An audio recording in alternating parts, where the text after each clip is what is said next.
Saint Eucherius of Orleans, Bishop, 743. His saint was born at Orleans, of a very illustrious family. At his birth his parents dedicated him to God, and sent him to study when he was but 7 years old, resolving to omit nothing that could be done toward cultivating his mind or reforming his heart.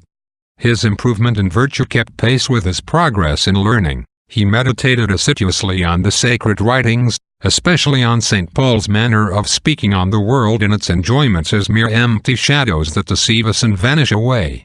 These reflections at length sank so deep into his mind that he resolved to quit the world.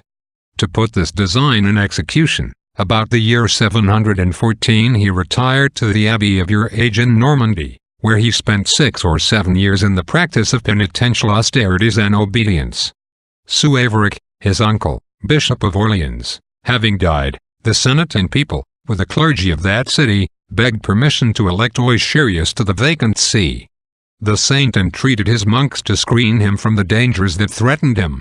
But they preferred the public good to their private inclinations, and resigned him for that important charge. He was consecrated with universal applause in 721.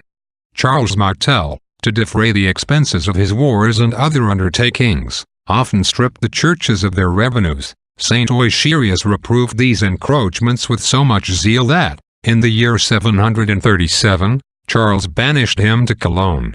The extraordinary esteem which his virtue procured him in that city moved Charles to order him to be conveyed thence to a strong place in the territory of Liege. Robert, the governor of that country, was so charmed with his virtue that he made him the distributor of his large alms, and allowed him to retire to the monastery of Sarcinium, or St. Tron's. Here prayer and contemplation were his whole employment till the year 743, in which he died, on the 20th of February. Reflection. Nothing softens the soul and weakens piety so much as frivolous indulgence. God has revealed what high store he sets by retirement in these words, "I will lead her into solitude, and I will speak to her heart."